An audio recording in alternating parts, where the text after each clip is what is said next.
spirit be with each and every one of you, and thank you again for the organisers for requesting a welcome to country.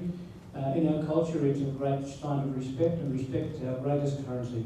Thank you very much. Have a good day. So this is the second time that we've run the Indigenous Business Conference, and the reason that we're doing this is that there's such a good story about Indigenous business and enterprise in Australia.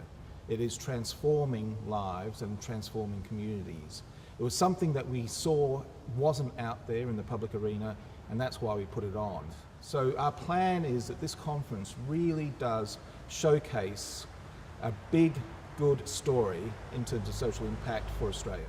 Hi, I'm Natalie Walker, the Chief Executive Officer of the Australian Indigenous Minority Supplier Council, otherwise known as AMSI, and we're a dating agency for business. We connect Indigenous owned, controlled and managed suppliers with large corporate and government buyers to do business.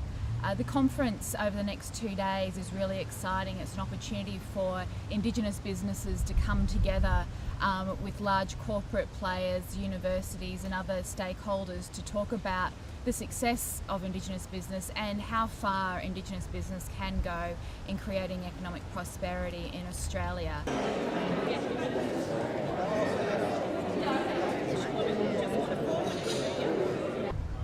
My name is Marcia Langton. I am the Professor of Australian Indigenous Studies at the University of Melbourne. I've been doing research on Indigenous people and their agreements with mining companies for 10 years, and this has been the subject of my Boyer lectures. The big challenge is taxation reform. There's been some small movement in this area with new legislation in the Parliament this year, but there's a long way to go. I'm very interested in the possibility of incentives, taxation incentives for corporations that partner with Indigenous groups, Indigenous charitable trusts and native title corporations to bring expertise into the area. Hi, I'm Jodie Broon. I'm co-chair of the National Congress of Australia's First Peoples. A lot of our work is based on the Declaration of the Rights of Indigenous Peoples, and within that declaration there are rights to development and rights to negotiate, and we see that as really important in the way corporations and governments do business with Aboriginal people, but also in the way we set up our own businesses. My name's Neil Wilmot and I'm the Group CEO of the Wilmot Group, which is a small company that operates in Brisbane.